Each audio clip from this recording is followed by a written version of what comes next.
नबी अलैहिस्सलाम के मुतल्लिक ये कहना, ये सब तुम्हारा करम है, आका के बाद अब तक बनी हुई है, ये कहना दुरुस्त है? बिल्कुल गलत है। अगर कोई इस नीयत से कह रहा है कि वो नबी सल्लल्लाहु अलैहि वसल्लम को आज मदद के लिए पुकार रहा है, अगर कोई ये इस नीयत से कहता है कि नबी अलैहिस्सलाम की दुआओं की बरकत से उम्मत पे इज्तिमाई अजाब नहीं आया, जो बुखारी मुस्लिम में आता है कि मैंने 3 दुआएं की, एक कबूल नहीं हुई, 2 हो गई हैं, उनमें से जो कबूल एक दुआ हुई वही है कि कोई ऐसा इज्तिमाई अजाब ना है कि मेरी उम्मत पूरी हमेशा के लिए ख़त्म हो जाए।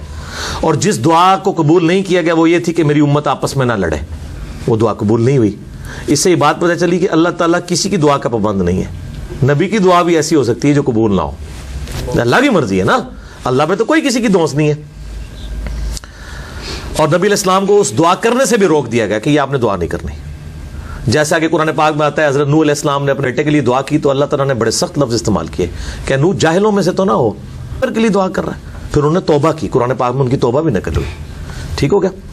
अच्छा, तो इस तरीके से उस मानों में कोई लेता है, लेकिन अभी ज़ाहिर है चूंकि हम जिस माशरे में उसमें तो वो कुछ और ही कह रहे होते हैं, वो हादा मिन फदली रब्बी के अगेंस्ट कह रहे होते हैं। हादा मिन फदली रब्बी कहना चाहिए। नबी अलैहिस्सलाम ने इन चीज़ों से मना फरमाया। ये सख्त गुस्ताख हैं जो लोग ये बातें कर रहे हैं, क्योंकि एक सहाबी ने, अबू दाऊद में, इब्न माजा में हदीस है, शरीक अल-कादी मुदल्लिस है लेकिन समा की तसरीह सुनन कुबरा अल-बैहकी में, एक सहाबी ने आप अलैहिस्सलाम को सजदा किया, आपने फरमाया सर उठाइए, क्या कर रहा है? उनका मैंने कूफे में लोगों को, हीरा नामी शहर में देखा कि वो अपने सरदार को सजदा करते हैं, हमने बेहतर समझा कि आपको करें। आपने फरमाया सल्लल्लाहु अलैहि वसल्लम, अगर मैं सजदा जायज़ समझता तो बीवियों से कहता कि अपने खामदों को सजदा करें उस हक के सबब जो अल्लाह ने उनको दिया है। और उसमें यह भी अल्फाज हैं, जब मैं फौत हो जाऊंगा तो मेरी कब्र से गुजरोगे, क्या कब्र पर भी सजदा करोगे? उनका नहीं। तो फरमाया मुझे क्यों कर रहे हो? आप अलैहिस्सलाम को उन्होंने आगे से, तो मतलब ये तो नहीं कहा इश्क चले नंबर ला गए, अकल वाले ऊंचे ही उमरा गालियां, ठीक है ना जी। वो आगे से कह सकता था कि हजरत आदम को भी तो सजदा किया था फरिश्तों ने, या रसूलुल्लाह क्या हुआ अगर आपको कर लिया? आज का बंदा होता तो ये आर्गूमेंट्स रखता।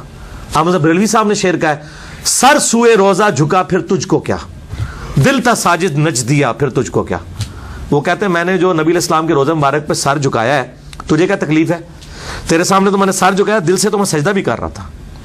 बड़ा चंगा काम कीता अल्लाह दे बंदिया, जुल्म है यार। एक तरफ अहमद बरेलवी साहब खुद किताब लिख रहे हैं कि सजदा ताजीमी हराम है। फिका हनफी में आपको पता 2 मौकिफ है। कुछ हनफी उलमा सजदा ताजीमी के कायल हैं, तो उनके खिलाफ किताब लिखी अहमद बरेलवी साहब ने कि नहीं, ये अबू दाऊद इब्न माजा की हदीस के तहत सजदा ताजीमी हराम है। दूसरी तरफ कहते हैं सर सुए रोजा झुका फिर तुझको क्या, दिल था साजिद नच दिया फिर तुझको क्या।